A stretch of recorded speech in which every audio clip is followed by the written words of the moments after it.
صہیونی فوج کا امریکی حمایت ملتے ہی غزہ سٹی میں زمینی کارروائی کا آغاز۔ شدید بمباری اور گولہ باری سے کئی اسکول، مکانات اور خیمے ملبے کا ڈھیر بن گئے۔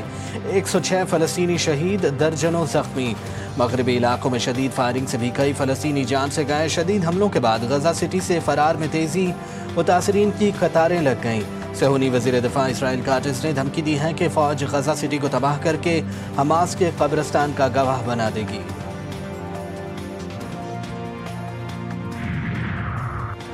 قطر اور دیگر ممالک نے اسرائیل کو تنہا کر دیا۔ اسرائیل وزیر اعظم کا اعتراف۔ نتن یاہو نے اسرائیل کو یونان کی قدیم ریاست سپارٹا سے تشبیہ دے دی۔ کہا اسرائیل کی صورتحال سپر سپارٹا جیسی ہے، تیار ہونا پڑے گا۔ اسرائیل کو نئی اقتصادی حقیقت کے لیے تیار ہونا چاہیے۔ ایران نے ناکہ بندی کر کے اسرائیل کو تباہ کرنے کی کوشش کی تھی۔ مغربی یورپ سے اسرائیل کو چیلنج درپیش ہے۔ امریکہ اور بہت سے ممالک ہمارے ساتھ کھڑے ہیں۔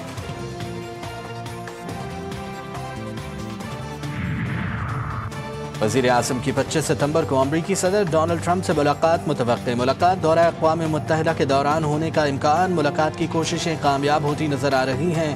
ایجنڈے، وقت اور مقام کو حتمی شکل دی جا رہی ہے۔ شہباز شریف سے ملکی دورے پر آج روانہ ہوں گے۔ پہلے سعودی عرب، پھر برطانیہ، وہاں سے امریکہ جائیں گے۔ ریاض میں سعودی قیادت سے ملاقاتیں، لندن میں برطانوی حکام کے ساتھ بیٹھک لگائیں گے۔ شہباز شریف 21 ستمبر کو امریکہ پہنچیں گے، جہاں وہ UN جنرل اسمبلی اجلاس میں شرکت اور 26 ستمبر کو خطاب کریں گے۔ 22 ستمبر کو وزیر اعظم کی فلسطین سے متعلق سربراہ کانفرنس میں شرکت بھی متوقع ہے۔ ایرانی صدر کی سعودی ولی عہد محمد بن سلمان سے ملاقات۔ مسعود پزشکیان کی مسلمانوں کے اتحاد کی بھاری ذمہ داری اٹھانے کی درخواست۔ ایرانی صدر نے زور دیا کہ اگر اسلامی ممالک متحد ہوں تو اسرائیلی حکومت کسی مسلمان ملک پر حملے کی جرت نہیں کرے گی۔ سعودی عرب اسلامی ممالک کے اتحاد کی راہ میں اہم کردار ادا کر سکتا ہے۔ محمد بن سلمان کا خوشی کا اظہار۔ کہا مسلم ممالک کے درمیان تعلقات بڑھ رہے ہیں۔ محمد بن سلمان نے زور دیا کہ اسلامی ممالک کو زیادہ بااختیار بننا چاہیے تاکہ وہ اسلامی دنیا میں اپنی آزادی اور وقار کا زیادہ مؤثر طریقے سے دفاع کر سکیں۔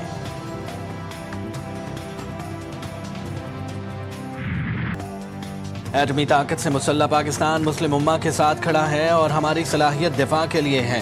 غزہ سمیت تمام مسائل کا حل بات چیت میں ہے، لیکن کوئی فریق بات نہ کرے تو دیگر آپشن پر عمل کرنا ہوگا۔ وزیر خارجہ اسحاق ڈار کا الجزیرہ کو انٹرویو۔ واضح کیا پاک افواج ہر چیلنج سے نمٹنے کے لیے تیار ہیں۔ کسی نے ہم پر حملہ کیا تو وہ مئی کی 4 روزہ جھڑپوں کو یاد رکھے۔ پاکستان دشمن کو بھرپور جواب دینا جانتا ہے۔ بھارت یک طرفہ سنتاس معاہدہ معطل نہیں کر سکتا۔ مستقبل کی جنگیں پانی پر ہوں گی۔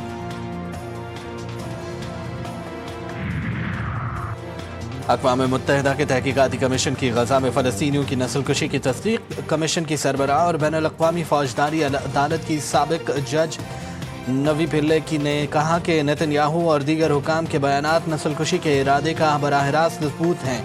اسرائیل نے رپورٹ کو جھوٹ کا پلندہ قرار دے کر مسترد کر دیا۔ PTI کے اندر منافق موجود ہیں۔ علی امین گنڈاپور آج پھر اپنی ہی جماعت پر برس پڑے۔ کہا 9 مئی ہماری پارٹی پالیسی کا حصہ نہیں تھا۔ اگر کسی نے پارٹی پالیسی کی خلاف ورزی کی تو یہ اس کا ذاتی اقدام ہے۔ بانی PTI مذاکرات کے لیے تیار ہیں، لیکن بات چیت ان سے ہوگی جن کے پاس اختیارات ہیں۔ بولے میرے بھائی نے کارگل کی جنگ لڑی، وہ رات کو محاذ پر جاتا تو میری ماں روتی تھی۔ وفاقی وزراء نے افسوسناک بیانات دیے۔ شہداء پر سیاست نہیں کرنی چاہیے، یہ بہت گھٹیا حرکت ہے۔